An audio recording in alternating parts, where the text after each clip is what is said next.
You listening now, you hold in your mind the power to bend this world, not by force, not by manipulation, but by thought. By thinking in a certain way, there was a time when I stood with empty pockets but a full mind. I had no reputation, no wealthy inheritance, and certainly no guarantee of success. But I had something most people never even recognize within themselves, the ability to think clearly and deliberately, with intention, And so I say to you now, think like this, and the world will bend. The world does not respond to vague wishes or hollow daydreams. It yields only to definiteness of purpose. That's exactly what you want. With the same clarity, a sculptor sees in a block of marble the statue yet unformed. Think of Henry Ford. He had no blueprint for the gasoline engine.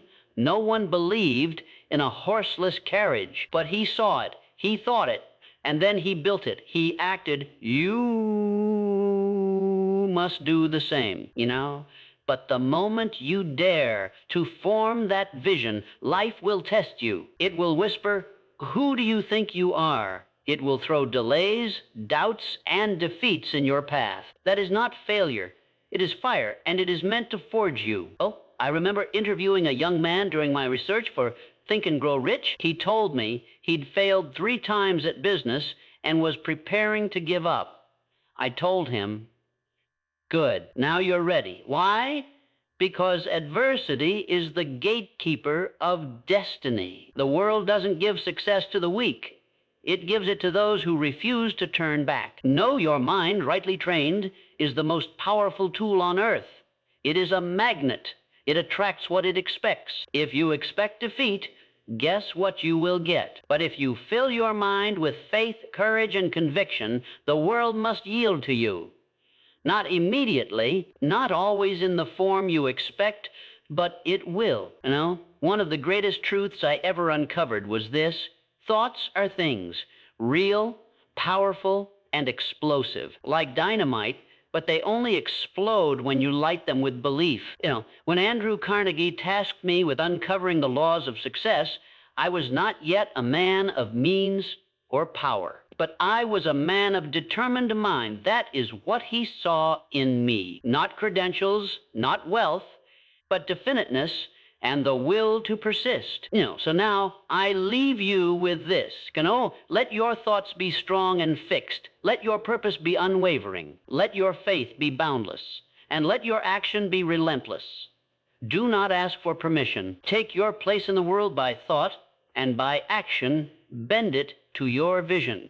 The world is not waiting for another follower. It is waiting for a thinker. Think like this, and the world will bend for you. Let us begin with a truth so vital, so foundational, that every empire, every invention, every triumph known to man rests upon it.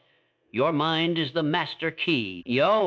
Everything you see, the buildings that scrape the sky, the steel rails that stretch across continents, the empires of business and wealth, they began first in the invisible realm of thought. They were not conjured by accident or luck.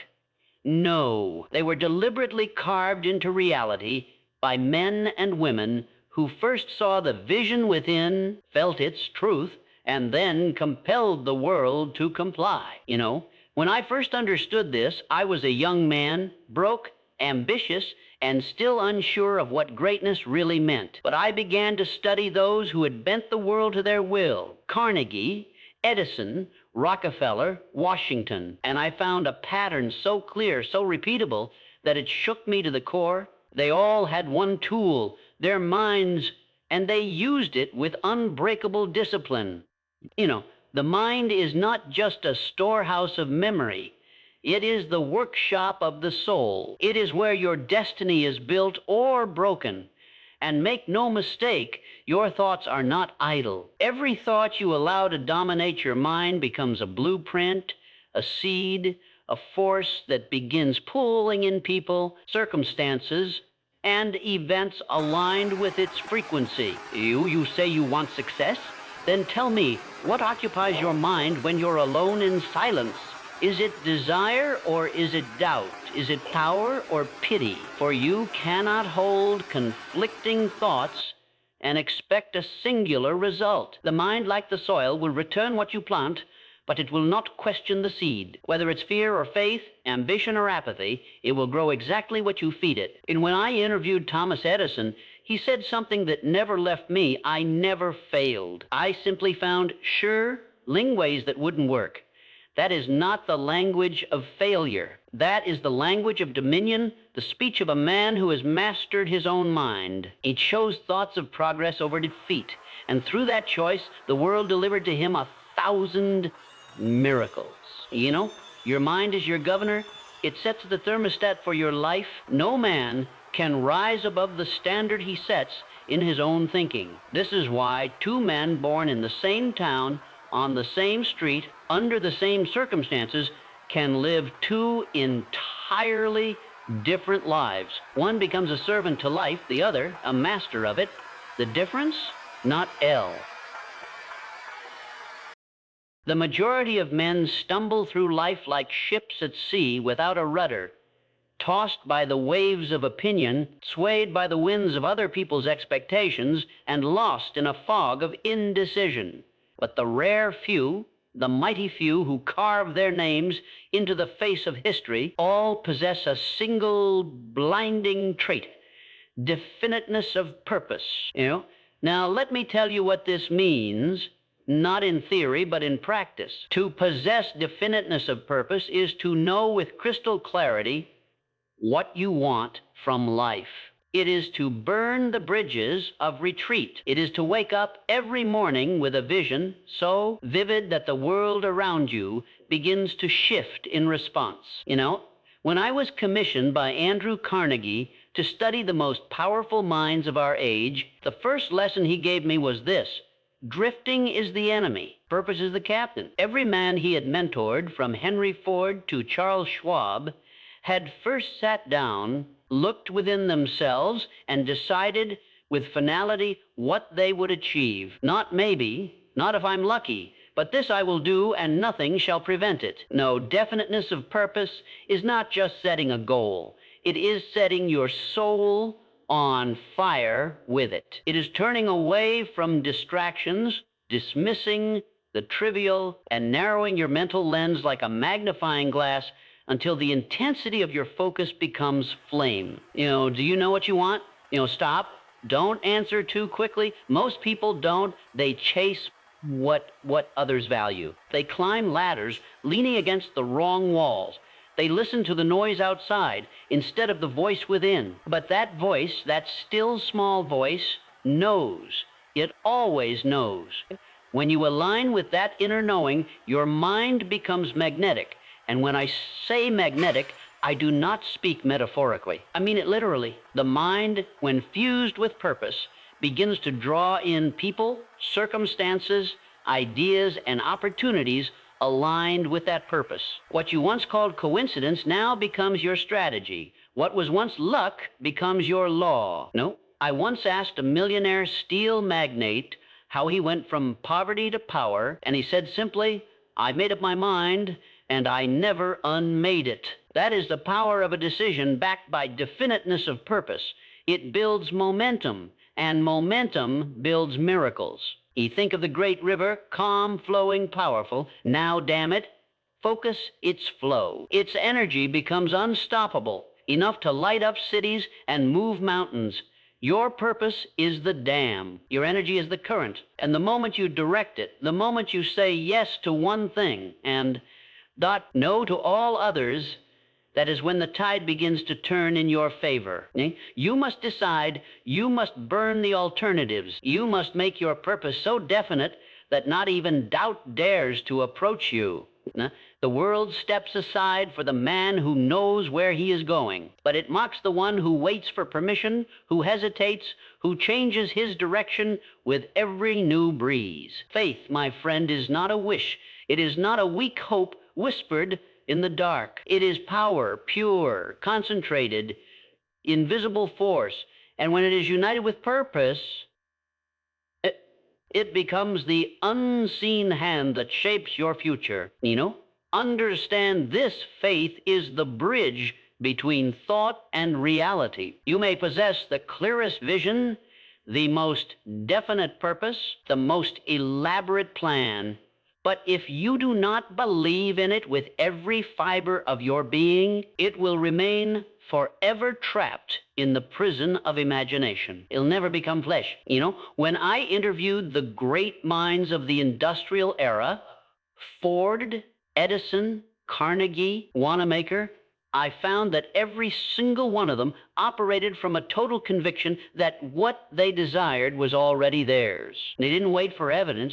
They believed first and acted as if it were already adversity, though dressed in the rags of misfortune, is in truth the most faithful of teachers, the most cunning of allies, and the most misunderstood of blessings. The average man runs from it. He curses it, complains about it, even folds beneath its pressure. Sure. But the wise man, the builder of empires, the master of mind, welcomes adversity like a blacksmith welcomes the fire. For he knows adversity is the gateway to power.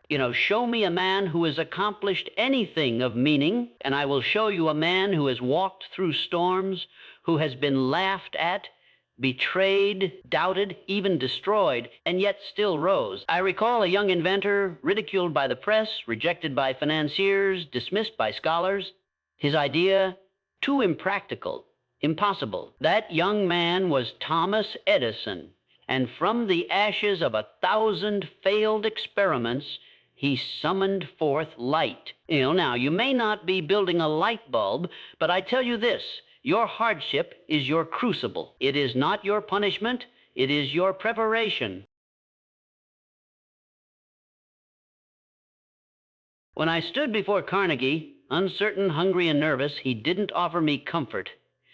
He offered me a test, a Urser's Year challenge. He asked whether I had the persistence to dedicate my life to uncovering the laws of success. Most men would have balked. Most men would have said, I need money, not missions. But that moment of decision, born out of pressure, shaped everything that followed. Now, you must understand, adversity is not your enemy. It is your evaluator. It asks, how bad do you want it? And then waits for your answer, not in words, but in action. Will you get up again after life has knocked you down? Will you work in silence while the world doubts you? Will you endure loneliness, rejection, poverty, until the world sees what you see? Because hidden inside every misfortune is a secret gift.